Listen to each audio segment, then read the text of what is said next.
While this isn't true for every show, most shows are pitched using something called a pilot. Pitch pilots give studio executives an idea of what the show would be like. In some cases, the pilot episode of a show could be released as the first episode, with no alterations whatsoever. Sometimes the initial pilot is drastically different from the final product. My Life as a Teenage Robot's pilot was a mix of both. When the pilot was being planned out, it was initially called My Boyfriend Was a Teenage Robot. According to this, Jenny was going to be male at one point, maybe even a different character altogether. Rob Renzetti's previous string of Mina and the Count pilots were rejected by both Cartoon Network and Nickelodeon because the relationship between a young girl and a supernatural vampire could be interpreted as inappropriate. Boiling the shows down to their concepts, if you replace the vampire with a robot, there could still be some serious concerns.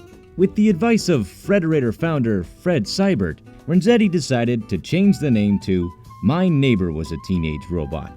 He had a stroke of genius and changed the dynamic. The robot would be the girlfriend character he thought up, a crime-fighting robot who still had to deal with crushes and teenage angst. This concept was reflected in the pilot, and while it was called My Neighbor Was a Teenage Robot, the intention was always for the show to be from Jenny's perspective. The title itself was just a reference to the naming scheme used by horror movies from the 1950s. The pilot premiered on Oh Yeah Cartoons, a series that showcased the many pilots which were submitted to Nickelodeon at the time. The shows that were eventually picked up were Chalk Zone, The Fairly OddParents, and of course, My Life as a Teenage Robot. My Neighbor Was a Teenage Robot premiered on December 4th, 1999, and the first episode of My Life as a Teenage Robot aired almost 3.5 years after this point. So, a lot must have changed between them, right? Yes and no. My Neighbor Was a Teenage Robot is almost exactly the same as the first episode of the show It Came From Next Door when it comes to the story beats and general settings and characters. The pilot had an entirely different style though, and all of these character designs were revised for My Life as a Teenage Robot. The art style of the pilot wasn't anything special, while the finalized series was much more stylized. Jenny, Nora, and Tuck all retained their pilot voices for My Life as a Teenage Robot, but Janice Kawai, the voice of Jenny, used a voice modifier to sound more like a robot in the pilot. My name's Jenny. My name's Jenny. I understand why they toned down voice modifications in My Life as a Teenage Robot. It would have gotten old very fast. Brad was the only character who switched voice actors. In the pilot, he was voiced by Melissa Denton, but they replaced her with Chad Dorick in the final show. I'm assuming they did this because Brad needed a more masculine voice and Chad Dorick was a better fit for that because he's a man. Other than that, It Came From Next Door is pretty much a remake of My Neighbor Was a Teenage Robot. In the pitch pilot, Brad and Tuck are playing baseball, while in the final show, Brad is just supervising Tuck.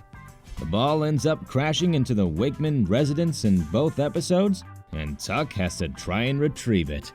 In the original, Jenny answers the door, but in the show, the door creaks open and Tuck has to look around inside.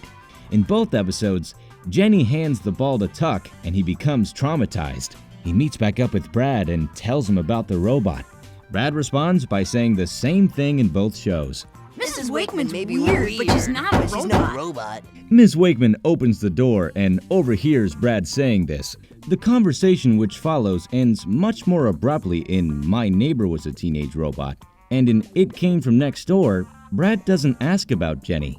When Tuck confronts Brad about not believing in the robot, he looks up at a window and sees Jenny in both versions.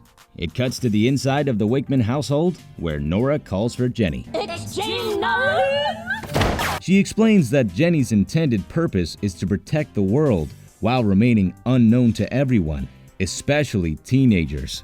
There's no crisis alert in My Neighbor Was a Teenage Robot, but she ends up blasting a laser at her own reflection in an act of self-hate, with Nora comforting her. Oh, honey, I understand how you feel. Your powers are still developing and it's bound to be a confusing time. Oh, honey, I understand how you feel. Your powers are still developing, and it's bound to be a confusing time. That's my extreme. My name's Jenny. Hi, Jenny. That's my extreme. My name's Jenny. Hi, Jenny. The episodes are a little different at this point, but Brad convinces Jenny to leave the house in both instances. Brad pops off Jenny's arm and he loses balance and falls out the window. Jenny swoops down to save him.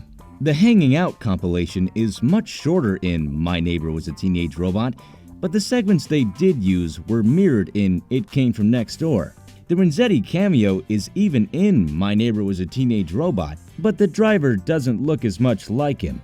While there wasn't any foreshadowing for the meteor in My Neighbor Was a Teenage Robot, Jenny still gets a warning that a meteor is heading for Earth.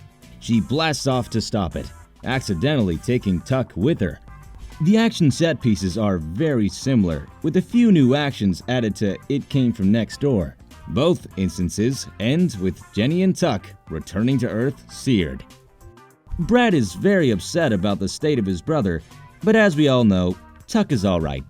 I'm totally aware that most of you probably already knew about this pilot, but recently there's been a bit of a resurgence in fans for whatever reason, and they might not have known about this.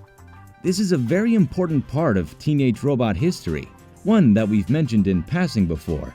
I was shocked when I thought back to the 60+ other videos we've made about the show, and realized that we never took the time to talk about it in full. Without this pilot, there wouldn't have been a My Life as a Teenage Robot.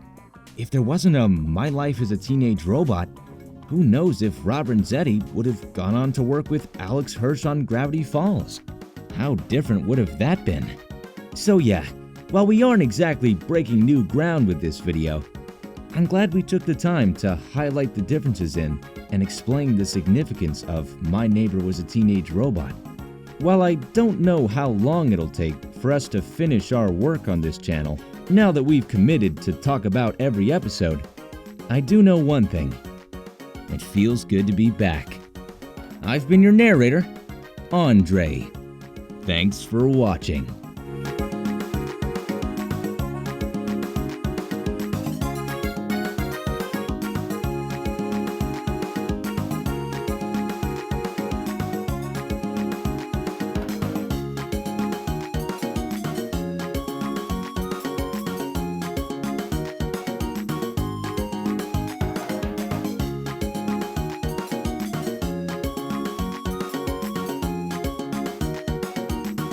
Thanks for watching this video.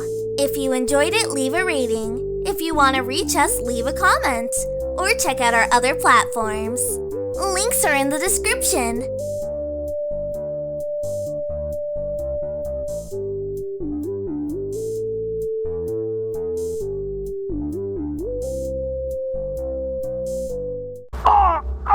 Call an ambulance! Call an ambulance! But not for me!